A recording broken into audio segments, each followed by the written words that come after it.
ಆತ್ಮೀಯ ಸ್ನೇಹಿತರೆ, ತಮಗೆಲ್ಲ ಅಥರ್ವ ಯೂಟ್ಯೂಬ್ ಚಾನಲ್ಗೆ ಸ್ವಾಗತ. ಸ್ನೇಹಿತರೆ, ಇಂದಿನ ಈ ಒಂದು ತರಗತಿಯಲ್ಲಿ ನಾವು ಕೆಲವೊಂದಿಷ್ಟು ಪ್ರಮುಖವಾದಂತಹ ಪ್ರಶ್ನೆಗಳನ್ನು ಚರ್ಚೆ ಮಾಡ್ತಾ ಹೋಗೋಣ. ಯಾರಾದರೂ ಮೊದಲ ಬಾರಿಗೆ ವಿಡಿಯೋನ ನೋಡ್ತಾ ಇದ್ದರೆ ಸಬ್ಸ್ಕ್ರೈಬ್ ಮಾಡ್ಕೊಳ್ಳಿ. ಅದೇ ರೀತಿಯಾಗಿ ವಿಡಿಯೋ ನಿಮ್ಗೆ ಇಷ್ಟ ಆದರೆ ಲೈಕ್ ಕೊಡೋದನ್ನು ಮರಿಬೇಡಿ ಸ್ನೇಹಿತರೆ. ಮೊದಲನೇ ಪ್ರಶ್ನೆಯನ್ನು ನಾವು ನೋಡ್ತಾ ಬಂದಾಗ, ಈ ರಾತ್ರಿ ಬುದ್ಧನಿಗಾಗಿ ಈ ಕವಿತೆ ಬರೆದವರು ಯಾರು ಅಂತ ಕೇಳ್ತಿದ್ದಾರೆ. ಆರಿಫ್ ರಾಜಾ ಈ ರಾತ್ರಿ ಬುದ್ಧನಿಗಾಗಿ ಎಂಬ ಒಂದು ಕವಿತೆಯನ್ನು ಬರೀತಾರೆ. ಪ್ರಶ್ನೆ ಸಂಖ್ಯೆ 2, ಅಲ್ಲಮನ ಬಯಲಾಟ ಈ ಕೃತಿಯ ಲೇಖಕರು ಅಂತ ಕೇಳಿದರೆ ಲಕ್ಷ್ಮೀಪತಿ ಕೋಲಾರ್ ಅಂತಕ್ಕಂಥವ್ರು ಅಲ್ಲಮನ ಬಯಲಾಟ ಎಂಬ ಕೃತಿಯನ್ನು ಬರೀತಾರೆ. ಕುದಿ ಹೆಸರು ಈ ಕೃತಿಯನ್ನು ಬರೆದ ಲೇಖಕರು ಅಂತ ಕೇಳಿದರೆ ಡಾಕ್ಟರ್ ವಿಜಯ ಅಂತಕ್ಕಂಥವ್ರು ಕುದಿ ಹೆಸರು ಎಂಬ ಕೃತಿಯನ್ನು ಬರೀತಾರೆ. ತೊಗಲ ಚೀಲದ ಕರ್ಣ ಈ ಮಹಾಕಾವ್ಯ ಬರೆದ ಲೇಖಕರು ಎಚ್ ಲಕ್ಷ್ಮೀನಾರಾಯಣ ಸ್ವಾಮಿ. ತೊಗಲ ಚೀಲದ ಕರ್ಣ ಎಂಬ ಒಂದು ಮಹಾಕಾವ್ಯವನ್ನು ಬರೆದಂತಹ ಲೇಖಕರು ಬಂದ್ಬಿಟ್ಟು ಎಚ್ ಲಕ್ಷ್ಮೀನಾರಾಯಣ ಸ್ವಾಮಿ. ನಾ ಬರೀ ಭ್ರೂಣವಲ್ಲ ಇದು ಮಾಲ್ತಿ ಪಟ್ಟಣಶೆಟ್ಟಿಯವರ ಕೃತಿಯಾಗಿದೆ. ನಾ ಬರೀ ಭ್ರೂಣವಲ್ಲ ಎಂಬ ಕೃತಿ ಮಾಲ್ತಿ ಪಟ್ಟಣಶೆಟ್ಟಿಯವರು ಸಂಬಂಧಪಡ್ತದೆ. ಹೊಲಿಗೆ ಯಂತ್ರದ ಅಮ್ಮಿ ಈ ಕವನದ ಕರ್ತೃ ಬಂದ್ಬಿಟ್ಟು ಆರಿಫ್ ರಾಜಾ ಅಂತಕ್ಕಂಥದ್ದು. ಬಾಳು ಇದು ಜಿ ಎಚ್ ನಾಯಕ್ ಅವರ ಆತ್ಮಕಥೆ ಆಗ್ತದೆ. ಬಾಳು ಇದು ಜಿ ಎಚ್ ನಾಯಕ್ ಅವರ ಆತ್ಮಕಥೆಯಾಗಿದೆ. ಕೃತಿ ಪರೀಕ್ಷೆ ಇದು ಜಿ ಎಸ್ ಅಮೂರ್ ಅವರ ಒಂದು ವಿಮರ್ಶಾ ಕೃತಿ ಅಂತೇಳಿ ಕರೆಸ್ಕೊಳ್ತದೆ. ಅದೇ ರೀತಿ ಪರದೆ ಸರಿದಂತೆ ಈ ಕವನ ಸಂಕಲನದ ಕರ್ತೃ ಡಿ ಬಿ ರಜಿಯಾ ಅವರು. ಪರದೆ ಸರಿದಂತೆ ಎಂಬ ಕವನವನ್ನು ರಚಿಸಿದಂತಹ ವ್ಯಕ್ತಿ ಬಂದ್ಬಿಟ್ಟು ಡಿ ಬಿ ರಜಿಯಾ. ಕೊನೆಯ ಬ್ರಾಹ್ಮಣ ಇದು ಲಕ್ಕೂರು ಆನಂದ್ ಅವರ ಒಂದು ಕೃತಿಯಾಗ್ತದೆ. ಕೊನೆಯ ಬ್ರಾಹ್ಮಣ ಬಂದ್ಬಿಟ್ಟು ಲಕ್ಕೂರು ಆನಂದ್ ಅವರ ಕೃತಿಯಾಗಿದೆ. ಬಡವರ ಮಗಳು ಹೆಣ್ಣಲ್ಲ ಇದು ಬಾನು ಮುಸ್ತಾಕ್ ಅವರ ಕೃತಿಯಾಗಿದೆ. ಬಡವರ ಮಗಳು ಹೆಣ್ಣಲ್ಲ ಅಂತಕ್ಕಂತಹ ಕೃತಿ ಬಾನು ಮುಸ್ತಾಕ್ ಅವರಿಗೆ ಸಂಬಂಧಪಡ್ತದೆ. ಉರಿ ಚೆಮ್ಮಾಳಿಗೆ ಇದು ಯಾರ ಅನುವಾದವಾಗಿದೆ ಅಂತ ಕೇಳಿದರೆ ಎಂ ಎಸ್ ಆಶಾದೇವಿ ಈ ಅನುವಾದ ಕೃತಿಯನ್ನು ಬರೆದಂಥವರು ಎಂ ಎಸ್ ಆಶಾದೇವಿ ಅವರು. ಇದು ಕೂಡ ತಮಗೆ ಗೊತ್ತಿರಬೇಕು ಸ್ನೇಹಿತರೆ.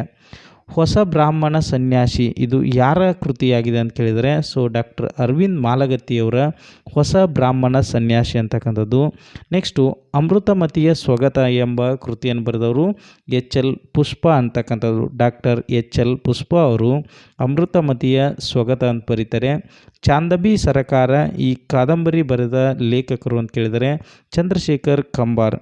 ಚಾಂದಬಿ ಸರಕಾರ ಅಂತಕ್ಕಂಥ ಒಂದು ಕಾದಂಬರಿಯನ್ನು ಬರೆದಂಥವರು ಚಂದ್ರಶೇಖರ್ ಕಂಬಾರ್ ಅವರು ಆಗ್ತಾರೆ.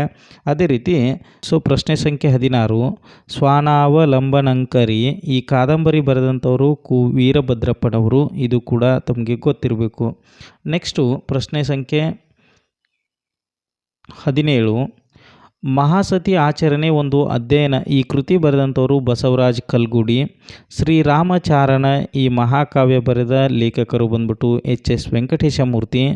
ನೆಲದನಿ ಇದು ಯಾರ ಅಭಿನಂದನಾ ಗ್ರಂಥವಾಗಿದೆ ಅಂತ ಕೇಳಿದರೆ ನರಹಳ್ಳಿ ಬಾಲಸುಬ್ರಹ್ಮಣ್ಯ. ನೆಕ್ಸ್ಟು ನೆನಪಿನ ಹಕ್ಕಿಯ ಹಾರಲು ಬಿಟ್ಟು ಇದು ಇವರ ಆತ್ಮಕಥನವಾಗಿದೆ ಅಂತ ಕೇಳಿದರೆ ಮುಡ್ನಾಕೂಡು ಚಿನ್ನಸ್ವಾಮಿ.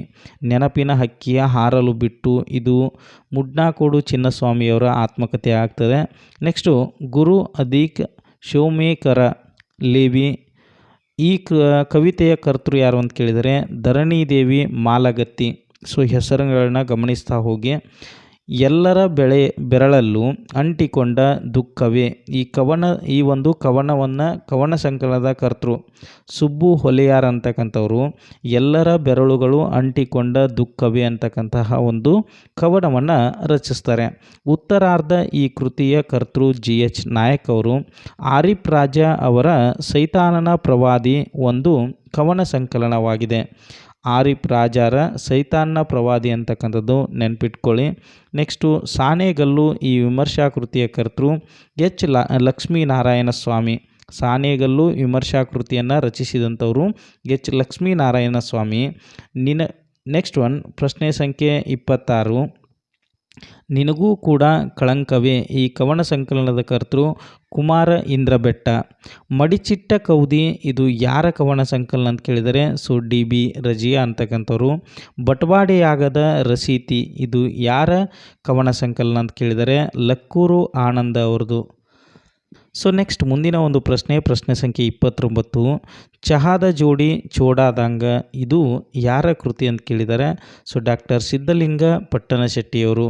ಇಲ್ಲಿ ಯಾರೂ ಮುಖ್ಯರಲ್ಲ, ಈ ಕೃತಿ ರಹಮತ್ ತರೀಕೆರೆ ಅಂತಕ್ಕಂಥದ್ದು ಸರಿಯಾಗ್ತದೆ.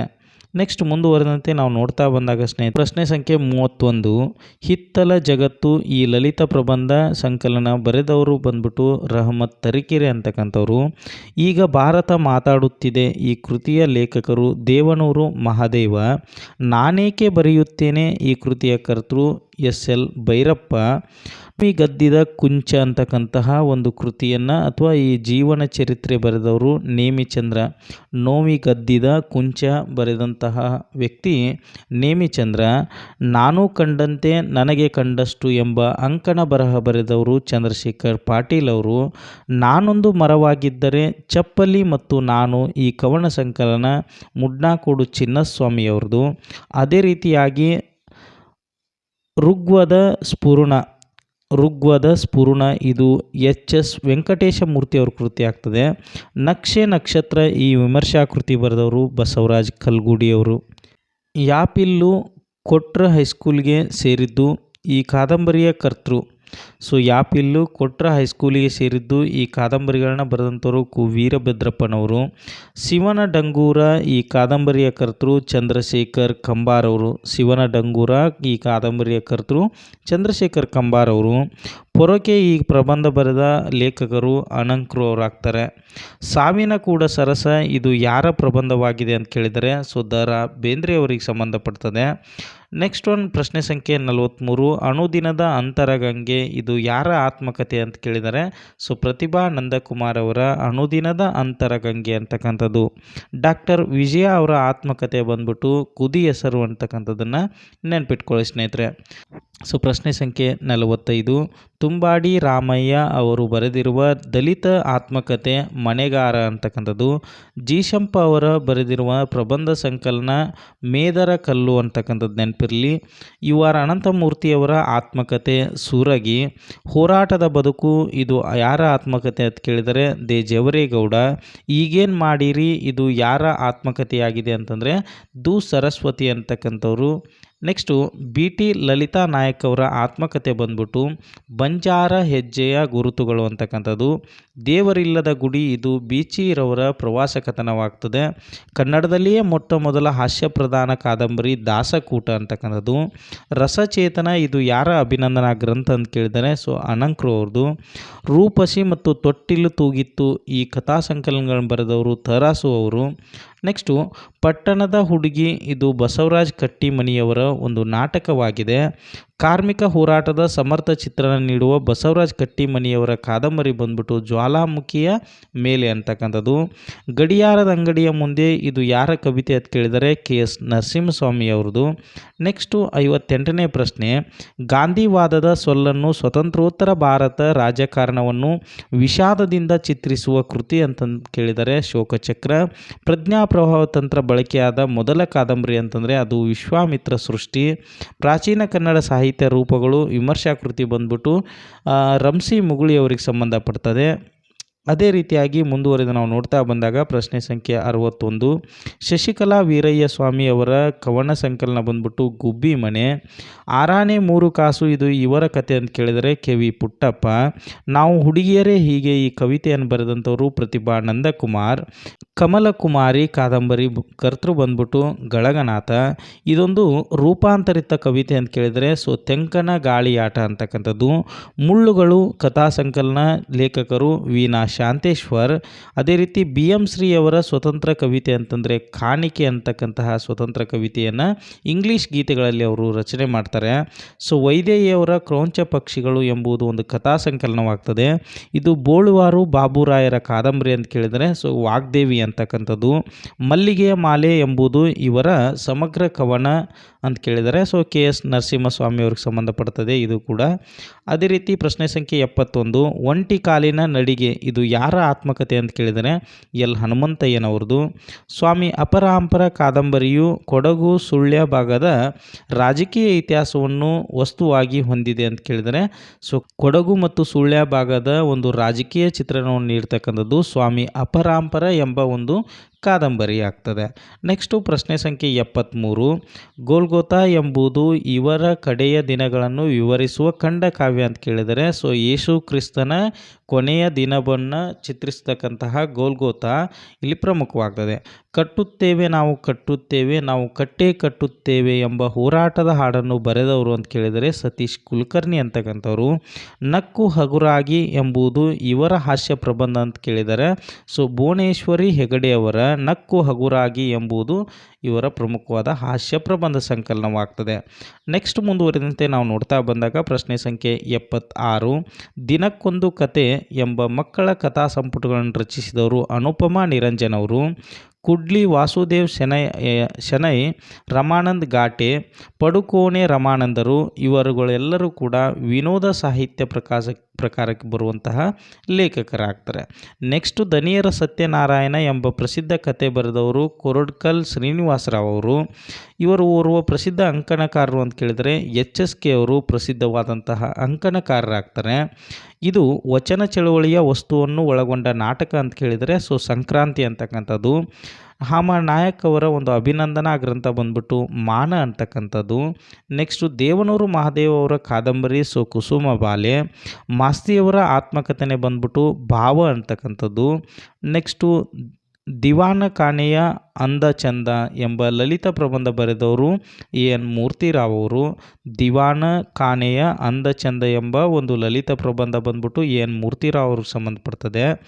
ಮಾದ್ರಿಯ ಚಿತೆ ಎಂಬ ಪ್ರಸಿದ್ಧ ಕಥನ ಕವನದ ಕರ್ತೃ ಕಡ್ಡೆಂಗುಡ್ಲು ಶಂಕರ ಭಟ್ಟರು. ಭಾರತ ಸಿಂಧು ರಶ್ಮಿ ಬಂದ್ಬಿಟ್ಟು ವಿಕ್ರು ಗೋಕಾಕರ ಮಹಾಕಾವ್ಯವಾಗ್ತದೆ. ವಿಮರ್ಶೆಯ ಪರಿಭಾಷೆ ಎಂಬ ಮುಖ್ಯ ಕೃತಿಯನ್ನು ಬರೆದಂಥವರು OL ನಾಗಭೂಷಣ ಸ್ವಾಮಿ. ಸೊ ಪ್ರಶ್ನೆ ಸಂಖ್ಯೆ 88. ಬೆತ್ತಲೆ ಪೂಜೆ ಯಾಕೆ ಕೊಡೋದು ಎಂಬ ವಿಮರ್ಶಾ ಕೃತಿ ಬರೆದವರು UR ಅನಂತಮೂರ್ತಿ. ಇದು ವೀಣಾ ಶಾಂತೇಶ್ವರ್ ಅವರ ಕಾದಂಬರಿ ಅಂತ ಕೇಳಿದರೆ ಸೊ ಗಂಡಸರು. ತೊಟ್ಟಿಲು ಎಂಬುದು ಇವರ ಕಾದಂಬರಿ ಅಂತ ಕೇಳಿದರೆ ಸೊ ಮೊಗ್ಗಳಿ ಗಣೇಶ್ ಅಂತಕ್ಕಂಥದ್ದು. ಸೊ ನೆಕ್ಸ್ಟ್ ಮುಂದುವರೆದಂತೆ ನಾವು ನೋಡ್ತಾ ಬಂದಾಗ ಪ್ರಶ್ನೆ ಸಂಖ್ಯೆ 91. ನಾಗರಹಾವೆ ಹಾವುಳು ಹೂವೆ ಈ ಪದ್ಯ ಬರೆದಂಥವರು ಪಂಜೆ ಮಂಗೇಶರಾಯರು. ಮಿತ್ರವಿಂದ ಗೋವಿಂದ ನಾಟಕವನ್ನು ನಾವಿಲ್ಲಿ ಗಮನಿಸ್ಬೋದು. ಮಿತ್ರವಿಂದ ಗೋವಿಂದ ಅಂತಕ್ಕಂಥ ನಾಟಕ ಸೊ ಯಾರು ಬರೆದರು ಅಂತೇಳಿ ಕಮೆಂಟ್ ಬಾಕ್ಸಲ್ಲಿ ಹೇಳ್ತಾ ಹೋಗ್ರಿ, ಯಾಕಂದರೆ ಪ್ರೀವಿಯಸ್ ಕ್ಲಾಸಲ್ಲಿ ನಾನು ಆಲ್ರೆಡಿ ಅದ್ರ ಬಗ್ಗೆ ಚರ್ಚೆ ಮಾಡಿದ್ದೀನಿ. ನೆಕ್ಸ್ಟ್ ಒಂದು ಪ್ರಶ್ನೆ ಸಂಖ್ಯೆ 93. ನೆನಪಿನ ದೋಣಿಯಲ್ಲಿ ಇದು ಯಾರ ಆತ್ಮಕಥೆ ಅಂತ ಕೇಳಿದರೆ ಸೊ ಕುವೆಂಪುರವ್ರಿಗೆ ಸಂಬಂಧಪಡ್ತದೆ. ಬೀಚಿಯವರು ನಿಜವಾದ ಹೆಸರು ಅಂತಂದರೆ ರಾಯಸದ ಭೀಮಸೇನ ರಾವ್ ಅಂತಕ್ಕಂಥದ್ದು. ಪನಿಯಮ್ಮ ಕಾದಂಬರಿಯನ್ನು ಬರೆದಂಥವರು MK ಇಂದಿರಾ. ಮಕ್ಕಳ ಸಾಹಿತ್ಯದ ಪಿತಾಮಹ ಅಂತೇಳಿ ನಾವು ಪಂಜೆ ಮಂಗೇಶರಾಯರನ್ನು ಕರಿತೀವಿ. ಚಿತ್ರದುರ್ಗದ ಕುರಿತು ಐತಿಹಾಸಿಕ ಕಾದಂಬರಿಗಳನ್ನು ಬರೆದವರು ತರಾಸೂರವರು. ಬೆಳ್ಳಿ ಚೋಮನದೂಡಿ ಕಾದಂಬರಿಯ ಮುಖ್ಯ ಪಾತ್ರವಾಗಿ ಇಲ್ಲಿ ಕಾಣಿಸ್ಕೊಳ್ತದೆ ಬೆಳ್ಳಿ ಅಂತಕ್ಕಂತಹ ಪಾತ್ರ. ಸೊ ಮುಂದುವರೆದಂತೆ ಆನುದೇವ ಹೊರಗಣವನು ಇದು ಬಂಜಂಗೇರೆ ಜಯಪ್ರಕಾಶ್ ಅವರ ಕೃತಿ ಆಗ್ತದೆ. ಕ್ಯಾದಗಿ ಬಣದಾಗ ಕಥೆಯಾಗಿ ನಿಂತವರು ಇದು ಗೀತಾ ನಾಗಭೂಷಣ್ ಅವರ ಕೃತಿಯಾಗಿದೆ. ನೆಕ್ಸ್ಟ್ ಪ್ರಶ್ನೆ ಸಂಖ್ಯೆ 101.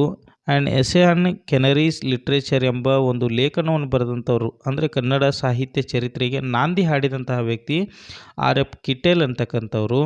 ಅದೇ ರೀತಿ ಪ್ರಶ್ನೆ ಸಂಖ್ಯೆ 102. ಕರ್ನಾಟಕ ಕವಿ ಚರಿತ್ರೆ ಈ ಗ್ರಂಥದ ಕರ್ತೃ ಬಂದ್ಬಿಟ್ಟು R ನರಸಿಂಹಾಚಾರ್ಯ. ಸೊ 103. ಕನ್ನಡದ ಮೊದಲ ಸಮಾಚಾರ ಪತ್ರಿಕೆ ಮಂಗಳೂರು ಸಮಾಚಾರ ಸಂಪಾದಕರು ಹರ್ಮನ್ ಮೊಗ್ಲಿಂಗ್ ಅಂತಕ್ಕಂಥವ್ರು. ನೆಕ್ಸ್ಟು ಎಪಿಗ್ರಾಫಿಕ್ ಕರ್ನಾಟಕದ ಸಂಗ್ರಹ ಹಾಗೂ ಸಂಪಾದಕರು BL ರೈಸ್ ಅವರು. ಸೊ ಇದಿಷ್ಟು ಈ ದಿನದ ಪ್ರಮುಖವಾದಂತಹ ಪ್ರಶ್ನೆಗಳಾಗ್ತವೆ. ಸೊ ಮುಂದಿನ ತರಗತಿಯಲ್ಲಿ ಇದರ ಮುಂದುವರಿದಂತಹ ಭಾಗವನ್ನು ನೋಡ್ತಾ ಹೋಗೋಣ ಸ್ನೇಹಿತರೆ. ಸೊ ಎಲ್ರಿಗೂ ಕೂಡ ಧನ್ಯವಾದಗಳು.